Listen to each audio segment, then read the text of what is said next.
ગુજરાતી બેંકમાં ગયો.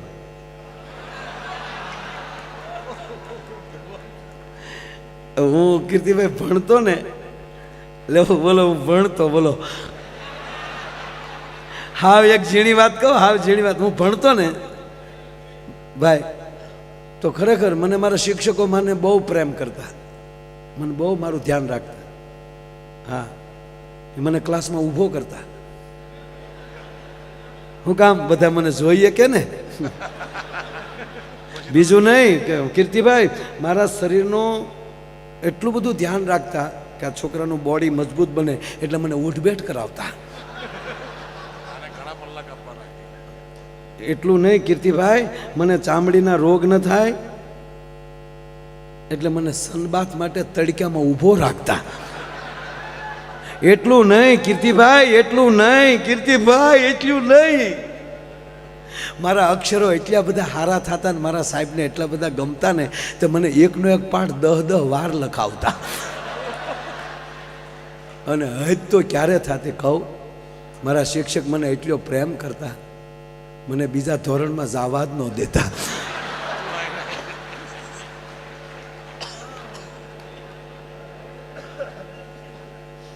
મારા કાકા મને પૂછતા કે તું ભાઈ 8માં લઈ 9માં આવી ગયો?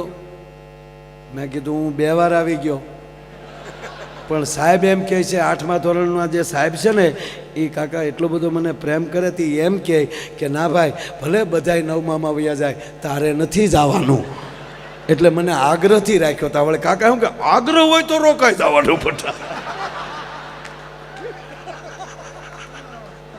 એટલે અમે ભણતા ને સાહેબ, એટલે એકચ્યુઅલી બહુ યાદે નથી એટલું બધું, પણ મને ખાસ યાદ છે અમે સાપુતારાનો પ્રવાસ કરેલો.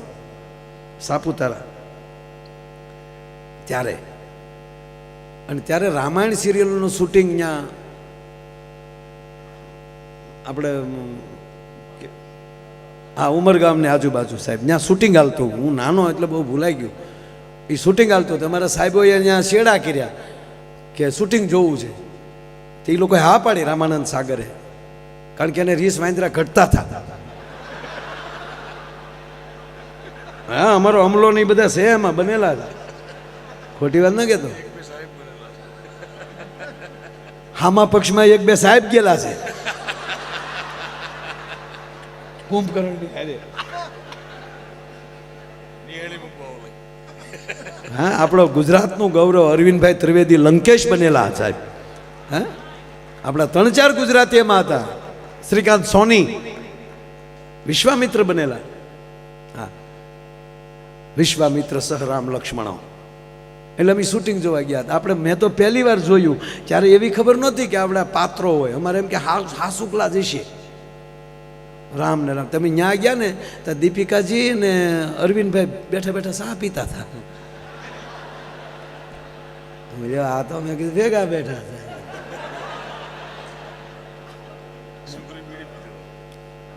ઘણું જ. અરે કમંડળમાં સાહેબ, વિશ્વામિત્રના કમંડળમાં જ તે, એટલે ટૂંકમાં એ જે આપણા શ્રીકાંતભાઈ સોની, શ્રીકાંતભાઈ સોની એમાં બીડિયું ને બાકસ નહીં રાખે. જોયેલું મને યાદ છે, કારણ કે પહેલું જોયું એ ભૂલાય નહીં. પણ આપ બધાને ખબર છે કે જે શૂટિંગ હાલતું હોય ત્યારે ડબિંગ ન હોય, અને એ વાતો થતી હોય એ કે ડબિંગ ન થતી હોય. એ તો પછી ડબિંગ પછી કરવાનું હોય ને, એ ઓલા મ્યુઝિક ઉપર હાલતું હોય. તો એ બધું હાલતું હતું. મેં પહેલી વાર શૂટિંગ જોઈ, આમાં લડતા હતા ને બધા, પાછા વાતો કરતા જાય કે તમે કેટલા ભાઈઓ હતા? કે અમે 4 ભાઈઓ. ધંધો શું કરો છો? તક 2 રાક્ષસ થયા 2 વાંદરા થયા.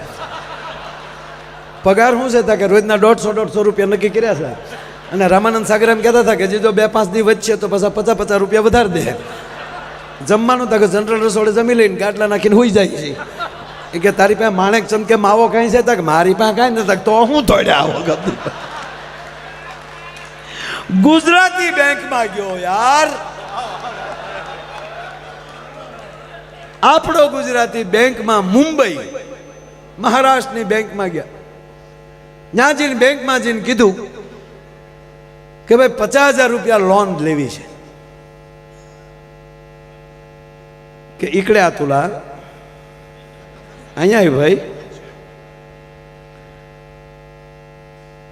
લોન લેવી છે કે મોર્ગેજમાં અહીંયા તમારા મકાન જમીન દુકાન કાંઈ ખરું અહીંયા કે ના મુંબઈમાં કાંઈ મારું નથી કે મોર્ગેજ વગર કેમ અમારે તમને લોન આપવી તા કે આ મારું આધાર કાર્ડ આ મારું ડ્રાઇવિંગ લાઇસન્સ આ મારી ગાડીના પેપર મારા જ નામે ગાડી છે બહાર જે મર્સિડીઝ પડી છે એ મર્સિડીઝનો હું માલિક છું આ તમે પેપર જોઈ લો આ મર્સિડીઝ ઉપર 50,000 જોવે અને એ પણ મર્સિડીઝ અત્યારે જ જમા કરાવતી જવાની હું તમને 50,000 જમા ન કરાવું ત્યાં સુધી તમારે મર્સિડીઝ દેવાની નથી હવે 1.5 કરોડ 2 કરોડની ગાડી એ સમય આમાં તો 50 લાખ રૂપિયા મળે અને લેવાતા 50,000 એટલે તરતથી તો જોઈ લીધું પેપર ઓકે છે રાઈટ છે અને એ બધું પેપરો થઈ ગયા સાઈનું થઈ ગઈ 50,000 રૂપિયા આપી દીધા ગાડી જમા લઈ લીધી ગેરેજમાં મૂકી દીધી આ 50,000 રૂપિયા લઈને નીકળી ગયો પણ મેનેજર ઘરે ગયો ને તાવ આવ્યો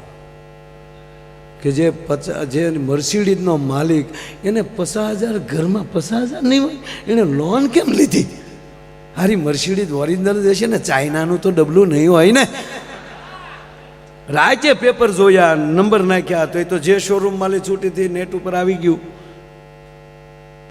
કે સરસ ગાડી તો મર્સિડીઝ છે પણ આને રોજ ઓફિસે આવે ને મર્સિડીઝ ભાડે ને બેંકે આવે ને મર્સિડીઝ ભાડે ને તાવ આવે ઓલો 1 મહિને આવ્યો 1 મહિનાનું વ્યાજ આપ્યું 50,000 રૂપિયા આપ્યા અને કીધું લ્યો સાહેબ આ 50,000 રૂપિયા આ તમારું 2,000 વ્યાજ લાવો મારી ગાડી લાવો મારા પેપર નો ડ્યુ સર્ટિફિકેટમાં સાઇન થઈ પેપરો પાછા આપી દીધા ગાડીની કી આપી દીધી પછી મેનેજરે કીધું કે ચા પીશો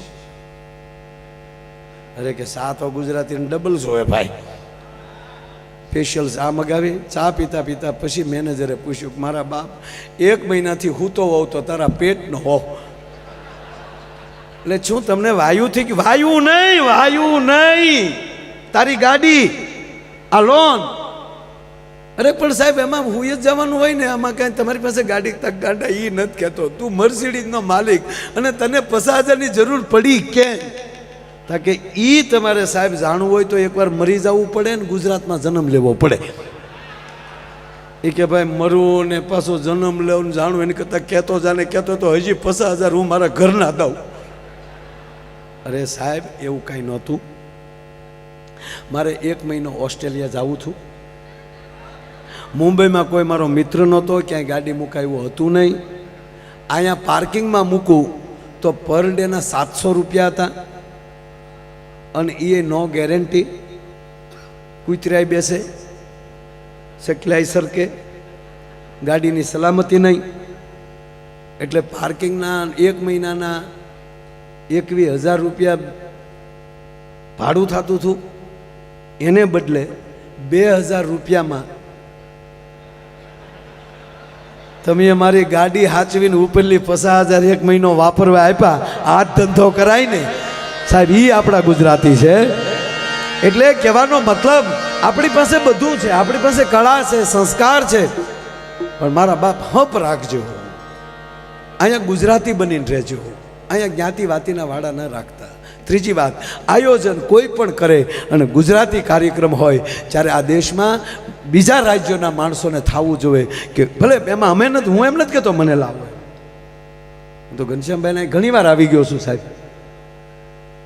કોઈ પણ કલાકાર એ ગુજરાતની ગાથા ગાઈને જશે સંસ્કૃતિની વાત કરીને જશે જ્ઞાતો જ્ઞાતિથી આપણે ઘેરાણા છીએ બાપ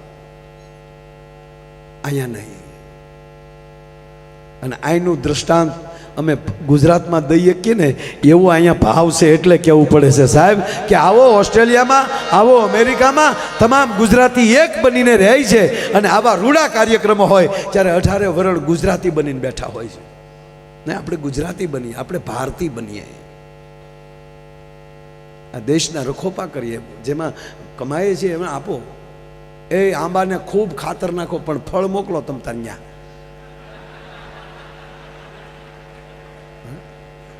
એટલે જીવન જેના ઉજળા હોય આનંદ હોય મોજ હોય અને છેલ્લી વાત કહું સમજણ આવી જાય ને તો જીવન જીવવાની મજા આવે સમજણથી જીવવું છે પારિવારિક જીવવું છે અને સુખ કયું છે મેં ફરીવાર કહું સુખ એ જ છે આપણને સંતોષ હોય.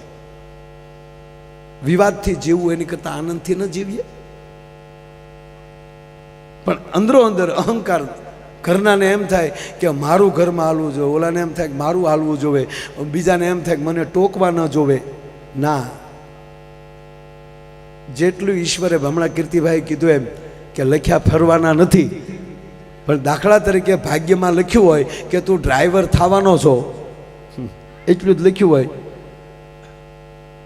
તો ડ્રાઈવર એ નહીં કહેવાય ઘરની મર્સિડીઝ લઈને આટા મારો. તો જીવન સુધારવાનું આપણે છે, લેખની માથે મેઘ નહીં પડે, પણ હેતુ ફેર 110% થઈ જાય. આપણા ભાગમાં એમ અમારું લખ્યું છે ને અહીંયા આવવાનું, નહીંતર હાવ અભણ માણા હું યાર. એક જાતનો ડ્રાઈવર તળાજા મહુવા ગાડી હાંકતો, ગીરગઢડા સુરત બસ હાંકતો, 11મું ધોરણ ભણતો ને સાહેબ, એટલે ભણ્યો નહોતો 11મું, 10એ બસ કરી નાખ્યું આપણે, પણ 10મું પૂરું કરી અને સીધો સાહેબ હું ડ્રાઈવર થયો. હવે તમે કલ્પના કરો કે 11મા ધોરણનો વિદ્યાર્થી, એની ઉંમર કેટલી હોય, છતાં હું ગીરગઢડાથી સુરત આખી રાત બસ હાંકીને જાતો.